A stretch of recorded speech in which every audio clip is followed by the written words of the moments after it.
Vamos a hablar acerca del agradecimiento radical.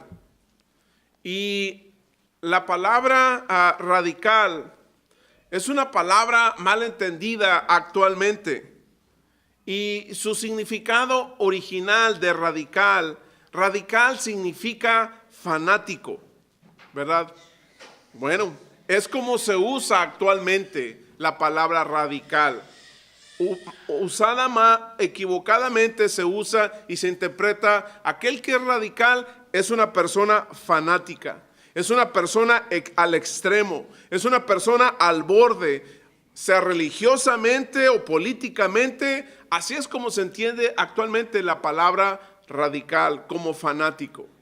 Pero la raíz de esta palabra radical proviene de la raíz latina radicali, que esta palabra fue surgida en el siglo XIV y prácticamente significa esta palabra radical tener tus raíces en lo original, tener tus raíces en lo original, o sea, estar arraigado en lo original. Eso significa radical. Por ejemplo, en la botánica, hay una parte en la botánica, las hojas que tienen ciertos árboles, hay hojas que se le llaman hojas radicales. ¿Y cuáles son esas hojas radicales? Las que están al fondo del árbol, en la parte de abajo hacia arriba, donde empieza el árbol, ahí donde están esas hojas casi pegadas a las raíces.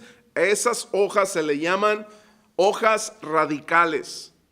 Entonces, el punto de la palabra radical aquí viene a decirnos que es arraigado en lo original. Así que lo que necesitamos hoy en día son creyentes radicales. No necesitamos creyentes fanáticos. No necesitamos creyentes en este sentido. Lo que sí necesitamos son creyentes radicales que vuelvan al Nuevo Testamento de la palabra de Dios, que vuelvan a la palabra que Jesús nos dejó establecida. Así que si ustedes buscan en su Biblia, en el libro de Colosenses capítulo 2, versículo del 6 al 7, fíjense lo que dice. Es interesante lo que el apóstol Pablo está diciendo. Dice: por lo tanto, de la manera que recibieron a Cristo Jesús como Señor, ahora deben seguir sus pasos, otra vez arraigándose profundamente en Él, y edifiquen toda su vida sobre Él. O sea que, en otras palabras, la manera en que te conviertes en un creyente es la manera en que continúas como un creyente. La manera en que continúas con una vida dirigida hacia la salvación. La manera como vives como cristiano. La manera como te conviertes como cristiano. Cuando nosotros dependemos de Dios. Hay otro pasaje interesante en Efesios capítulo 3, versículos 17 al 19. Dice: echen raíces profundas en el amor de Dios, y ellas los mantendrán fuertes. Espero que puedan comprender cuán ancho, cuán largo, cuán alto, cuán profundo es su amor. O sea, pase lo que pase en tu vida, si atravesaste el divorcio, el cáncer, la depresión, lo que pueda suceder en tu vida, pase lo que pase, nunca Dios, su amor, su misericordia, nunca se va a alejar de ti. Eso es lo que significa este pasaje. Y sigue diciendo: es mi deseo que experimenten el amor de Cristo, dice Pablo, aun cuando es demasiado grande para comprenderlo. O sea que no lo entendemos. Nuestro cerebro no tiene a veces esa capacidad. Y sigue diciendo el apóstol Pablo: entonces serán completos con toda la plenitud de la vida y el poder que proviene de Dios. O sea que cuando nuestras raíces están fundamentadas en Jesús, tenemos una vida plena. Los problemas que atraviesas tienen sentido para ti. Hay cosas significativas en tu vida. Tu vida tiene un propósito. Tu vida tiene compasión, tiene totalidad. Una vida donde te levantas por la mañana con energía renovada, con nuevo vigor. Hani, buenos días. Buenos días, mis hijos, buenos días. Gracias a Dios que amaneció. Gracias a Dios que tuvimos que desayunar. Eso es la manera como el apóstol Pablo nos está dirigiendo a través de este pasaje de la Escritura. Hay un propósito en tu vida y está definido y tú lo entiendes. Pero cuando las personas viven vidas impotentes, cuando no pueden cambiar sus malos hábitos, les gusta el chisme, les gustan los vicios, las malas palabras, no tienen poder para cambiar sus circunstancias. No tienen poder para cambiar sus propias vidas. ¿Por qué? Simplemente porque no están arraigados en el amor de Dios. Una de las historias más famosas en la Escritura es una de las parábolas de Jesús. Y la historia dice que que un hombre, dice Jesús en esta parábola, que salió a sembrar. Pero él no agarró la semilla y se fue semilla por semilla, no. Él agarró la semilla y la esparció en el campo. Y dice que una semilla cayó en un lugar donde cayó en un pedregal, la otra cayó en un camino y la otra cayó en unos espinos. O sea, cada tipo de suelo representa el corazón de la persona, de un individuo. Y dice que ninguno de estos tres semillas pudo germinar. Y la razón, porque sus raíces eran superficiales. La única semilla que germinó fue aquella que cayó en tierra fértil. Echó raíces, germinó esa semilla, echó raíces y después vino el fruto. A veces tienes ganas de rendirte en tu matrimonio, en tu iglesia. Y déjeme decirle, para finales de año, para muchas o algunas personas, esto es deprimente. Diciembre a veces es deprimente para algunas personas. ¿Por qué? Porque a veces te pones a ver todo lo que pasó ese año y te enfocas a los fracasos que tuviste. Hay personas que desean renunciar. Hay personas que ya no tienen ganas para seguir.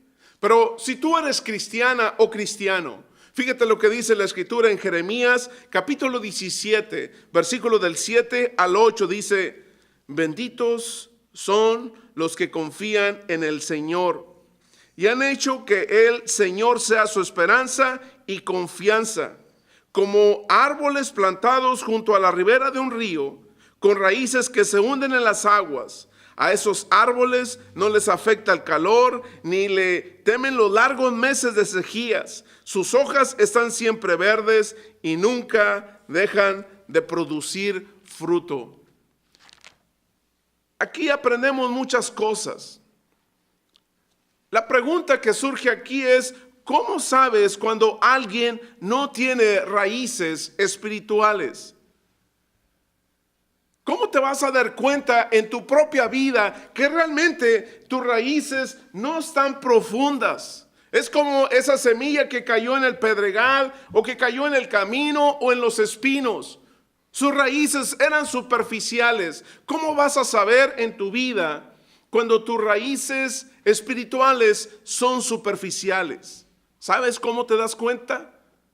Cuando te desmoronas bajo el estrés. Cuando caes bajo la depresión. Cuando te quedas sin empleo. Ahora, ¿cómo darte cuenta si tus raíces espirituales son profundas? Es muy sencillo. Puedes ver el fruto. O sea que sin raíz no hay fruto. Esa es la ecuación. Sin raíz no hay fruto. No es difícil de entender. Déjeme decirle que el problema número uno de América es que en nuestra cultura, espiritualmente, en un alto porcentaje, está desarraigada. Ha pasado en las últimas dos generaciones. Las últimas dos generaciones han echado raíces muy superficiales o no las hay. Por eso ustedes pueden ver cómo la delincuencia se está incrementando, cómo los jóvenes en las high school se están asesinando y la lista sigue. ¿Por qué? Porque las raíces de estas dos últimas generaciones o son raíces muy superficiales o simplemente no lo tienen. Podemos ver que la sociedad está decayendo en muchas áreas, en el matrimonio, en la moralidad, el crimen. Todas estas cosas provienen de la falta de raíz espiritual.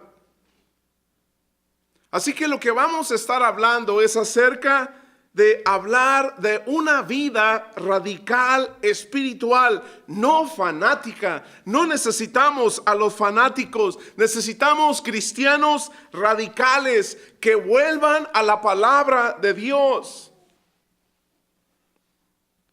La pregunta que tengo para ustedes es, ¿qué pasaría si tomas en serio a Jesucristo? No lo tomas casualmente cuando tú lo sientas, no, que tomes en serio el plan de Jesús. ¿Qué tan productivo tú podrías ser? Hay una historia muy hermosa en el libro de Segunda de Reyes. Levante su mano, ¿quién ha leído el libro de Segunda de Reyes? Bueno, al menos hay dos personas.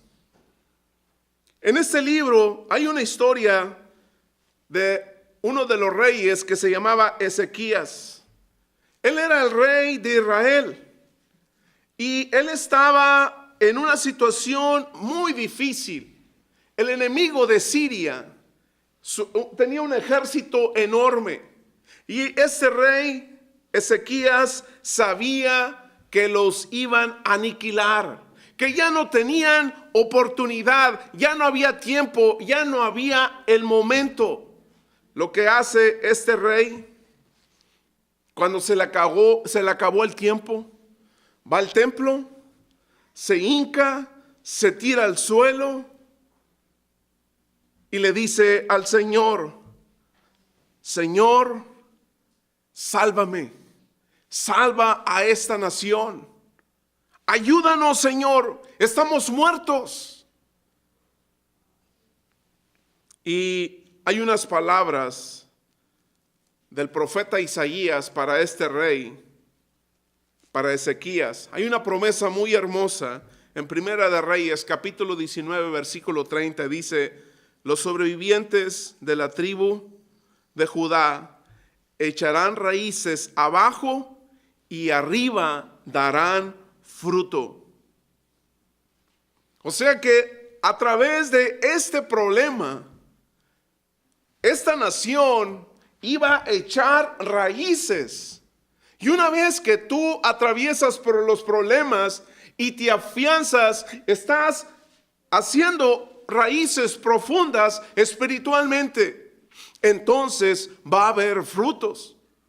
Y dice la palabra de Dios en Gálatas capítulo 5, mas los frutos del Espíritu es amor, es gozo, es paz, es paciencia, es benignidad, bondad, fe, templanza. Eso es lo que se produce cuando nosotros echamos raíces profundas. Otra pregunta: ¿cómo sabes? ¿Cómo sabes que alguien tiene raíces espirituales profundas? Hay una característica muy importante en estas personas, en estos cristianos, que son personas que tienen raíces espirituales estables, firmes, profundas en Jesús. Esta característica es que ellos no son superficiales, sus raíces son profundas. Estas personas tienen una característica muy importante y es que constantemente están agradecidos.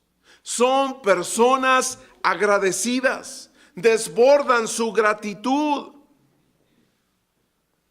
El Día de Acción de Gracias, muchas personas, es historia, solamente una vez al año lo celebran. Ese estilo de acción de gracias, ¿qué sucedería si realmente en los creyentes radicales le diéramos gracias a Dios por todos los días que tenemos al año? Cada día darle gracias a Dios. Esos son los creyentes radicales que tienen raíces espirituales profundas. Cuando eres un creyente radical, realmente tú entiendes el sentido del amor de Dios. Estás agradecido.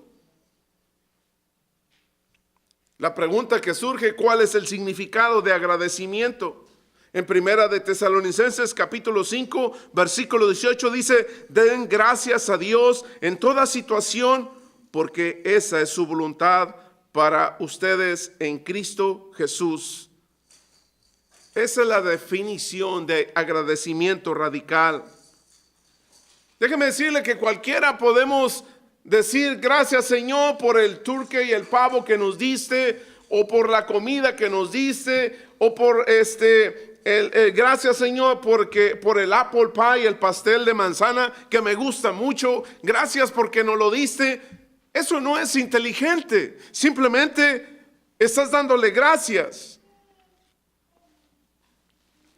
Pero ¿qué sucede cuando atraviesas una situación difícil?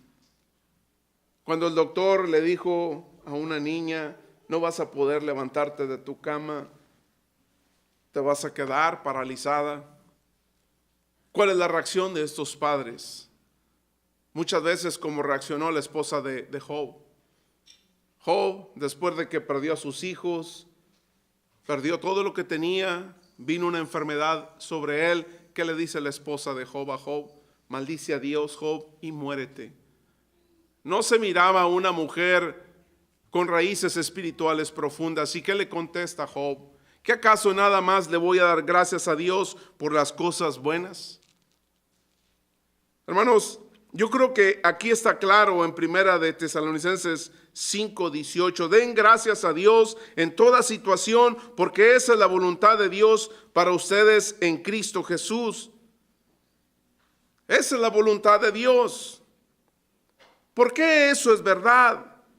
Porque eso es la voluntad de Dios, y no importa lo que pueda suceder en nuestra vida, usted dele gracias a Dios, no por las circunstancias. O sea, no le dé gracias a Dios porque los niños en África se están muriendo de hambre. No le dé gracias a Dios porque una mujer fue abusada sexualmente. No le dé gracias a Dios por eso. Pero de todo lo malo, Dios puede sacar cosas buenas para nosotros. Hermanos, el agradecimiento es siempre la voluntad de Dios. Y déjeme decirle que hay 5 razones por qué el agradecimiento es la voluntad de Dios. Número 1, porque honra a Dios. La gratitud honra a Dios. Cada vez que le das gracias a tu esposa, a tu esposo, a tu jefe, a tus compañeros de trabajo, a los hermanos de la iglesia, cada vez que tú eres agradecido con ellos, que tú le das las gracias, estás honrando el nombre de Dios. Los médicos han demostrado en muchos informes que el agradecimiento es la emoción humana más saludable. El agradecimiento es la emoción humana más saludable. La semana tiene 7 días a la semana. Si esta semana que viene, antes de que tú pongas tus pies sobre el piso, tú le dices a Dios: gracias, Señor, Gracias por esta mañana. Gracias por el trabajo que me diste. Gracias porque me puedo levantar, porque puedo ver a mis hijos, a mi familia. Gracias, Señor. Si lo pudieras hacer estos próximos 7 días, decirle a la gente, gracias porque eres mi vecino. La segunda cosa que nosotros aprendemos, ¿por qué el agradecimiento es la voluntad de Dios? Porque crea comunión. El agradecimiento siempre construye relaciones, pero déjeme decirle que no son relaciones superficiales, son relaciones profundas entre las personas, no solamente entre Dios, sino también entre las personas. Y la tercera razón por la que es la voluntad de Dios de que seas radicalmente agradecido es porque desarrolla mi fe. ¿Cuándo ocurre esta fe? Cuando tú te das cuenta que realmente esa fe está en ti y la experimentas y experimentas la presencia de Dios. ¿Cuándo ocurre? En los momentos difíciles. Cuando estás en un hospital, cuando estás atravesando por una situación difícil en la vida, cuando las cosas no tienen sentido, cuando no te lo esperabas, no te lo imaginabas, cuando las oraciones no tienen respuesta, cuando tu vida está en una confusión, cuando todo va por el camino que no querías que fuera. Sin embargo, tú estás agradecido con Dios. Tú reconoces que Dios tiene el control. ¿Y sabe por qué? Porque Dios te ama. Dios te ama. No importa la situación que usted haya atravesado en su vida. Si su pareja le fue infiel, Dios te ama. Y Dios ha estado contigo. Si tu pareja te abandonó, Dios ahí estaba y Dios te sigue amando. Si tus hijos se han ido de tu casa, Dios te sigue amando. Si creciste sin tus padres, Dios te sigue amando. Dios sigue estando contigo. En el libro de Habacuc, capítulo 3, dice, aunque la higuera no dé renuevos, ni haya frutos en las vides, aunque falle la cosecha del olivo y los campos no produzcan alimentos, aunque en el aprisco no haya ovejas, ni ganado alguno en los establos, aún así yo me regocijaré en el Señor. ¿Por qué? El escritor de Habacuc, él no está dando gracias por las cosas malas que le están pasando, que le están sucediendo. ¿Cuál es la gratitud aquí? ¿O cuál es la causa de la gratitud? Él dice, aún así yo me regocijaré en el Señor, mi libertador. Ese es el punto. Él me sacará de todo esto. Él me ayudará. No estoy solo, no me ha abandonado Jesús. Déjame decirle que la voluntad de Dios es la gratitud radical. En todas las cosas damos las gracias. ¿Por qué? Porque eso honra a Dios, crea comunión, desarrolla la fe. Y la cuarta cosa, porque sirve a otros. El agradecimiento radical, la gratitud radical nos dice, voy a caminar por la vida dándole gracias en cada situación, pase lo que pase. Levanten su mano. ¿Quiénes de ustedes han tenido momentos de abundancia? Levanten su mano. Levántenla. ¿Quién de ustedes ha tenido momentos de abundancia? Amén. Levanten su mano. ¿Quién de ustedes han tenido momentos de escasez? Amén. Gracias a Dios. Eso es el punto. Que en los momentos críticos, cuando eres un cristiano radical, tú vives una vida agradecida con Dios. No lo entiendes por qué. Pero tú estás ahí para darle gracias a Dios. ¿Por qué la gratitud es el agradecimiento radical en cada situación? Porque esa es la voluntad de Dios, porque honra a Dios, porque crea comunión, te acerca más a la gente, desarrolla la fe, particularmente demuestra tu confianza en Dios en tiempos difíciles. Eso le sirve a otras personas. De todos los sermones que están en nuestra website de Injim, hay 2 sermones que la gente ha visto más. Y es cuando la hermana María Tristán, ella expuso su convicción, su fe. Cuando el hermano Candelario García, él expuso que a pesar de las situaciones difíciles, él expuso su fe en Él, sus raíces profundas en Él. Hermanos, esto nos sirve de ejemplo a los demás, las situaciones difíciles por las que atravesamos. Y la última parte, hermanos, es porque es un testimonio para los no creyentes. O sea que la Biblia nos está diciendo que debemos vivir la verdad de una manera atractiva a los no creyentes. ¿Saben? Hay personas que te han visto a lo mejor o han visto a algún creyente y le dicen: yo he visto cómo has sufrido los momentos difíciles que has atravesado, pero mira, tu esperanza no ha muerto. Yo quiero ser como tú. Eso es un creyente radical. En el libro de Efesios, Filipenses, capítulo 2, dice: hágalo todo sin quejas ni contiendas. Desarrollar el agradecimiento radical es sin quejarnos. ¿Saben? Los cristianos deberíamos conocernos más por el amor radical, por la alegría radical, por la gratitud radical.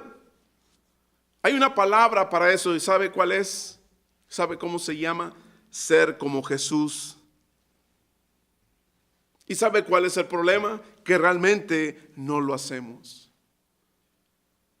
Una de las revistas, la revista World, hicieron una encuesta sobre los estadounidenses de 30 años para abajo y cómo veían ellos a los evangélicos. Y ellos dijeron, el 99% nos miran anti-homosexuales. Nos miran, el 87% dijeron que consideraban a los evangélicos como críticos. El 85% dijo que son hipócritas. El 72% dijo que están fuera de la realidad. Muchas veces el punto es que a veces no estamos haciendo el trabajo que representa a Jesús. Eso es lo que el mundo piensa de nosotros. ¿Por qué? Porque a veces no somos radicalmente amorosos, radicalmente amables, radicalmente compasivos. A veces no hacemos la diferencia con los demás. A veces vives como vive el mundo. Y el cristiano no está para vivir como vive el mundo. El cristiano está para hacer la voluntad de Dios. Y eso es el punto de un cristiano radical. Déjame terminar con esto. Hay 4 beneficios personales para desarrollar la gratitud radical. 4 beneficios. Te mantiene en la voluntad de Dios. El segundo beneficio es muy importante. Te hace ser mejor. El cristiano radical no es un cristiano amargado. La tercera cosa es que derrota al diablo. Cada vez que tú le das gracias a Dios, hay un enemigo molesto, enojado, y se llama Satanás. Y la cuarta, provoca milagros. ¿Quiénes de ustedes recuerdan la historia de Jesús y Lázaro? Levante su mano. Bueno, sí, una mayoría. Amén. Va la hermana de Lázaro, envían a alguien y le dicen a Jesús: Jesús, tu amigo Lázaro está bien enfermo. Era un día de camino que le costaba a Jesús ir a donde estaba Lázaro, y quizás Jesús se puso todavía a jugar, a dormir, no sabemos exactamente. Estaba con los discípulos, con sus amigos. Llegó hasta el tercer día. Y cuando Jesús llegó al tercer día, le dijeron: ya llegaste muy tarde, Jesús. Ya llegaste muy tarde, ya no puedes hacer nada, ya Lázaro está en la tumba. Y Jesús hace algo y dice algo muy importante. Jesús se para enfrente de la tumba de Lázaro y les dice: quiten la piedra. Y la mueven. Era una piedra pesada, no es una piedra como una puerta que abrimos ahorita, era algo pesado. La quitan. Y Jesús hace algo muy, muy grandioso. Y con todo su poder en su voz le dice: Lázaro, ven fuera. Y Lázaro salió. Lázaro salió a la voz de Jesucristo. En otras palabras, en este pasaje nos dice algo muy importante. Dice Jesús, le dice: Padre, te doy gracias porque me has escuchado. Le dijo: Padre, yo sabía que siempre me escuchas, pero lo dije por la gente que estaba aquí presente, para que crean que tú me enviaste. Dicho esto, gritó con todas sus fuerzas: Lázaro, sal fuera. ¿Qué hizo Lázaro? Salió caminando. Fue maravilloso esta acción de Jesús. Ya Lázaro había perdido su vida. Ya no daban el punto de que Lázaro podía resucitar. Quizás eso mismo ha sucedido en tu vida. A lo mejor algunos de ustedes han perdido la alegría. A lo mejor algunos no están cerca de Dios como solían estar. ¿Sabes cómo puedes recuperar todas estas cosas? ¿Sabes cómo puedes salir de esa tumba a la voz de Cristo? Con gratitud. Sé agradecido. Sé agradecido con el Señor. No importa las circunstancias en las que tú creciste, en las que tú viviste o estás viviendo. Sé agradecido con Dios. Voy a invitarlos a que se pongan de pie y vamos a cantar esta alabanza. Y si en medio de esta alabanza usted decide entregar su vida a Cristo, venga al frente y dígale al Señor: Señor, dirige mi vida, Señor. Transforma mi vida.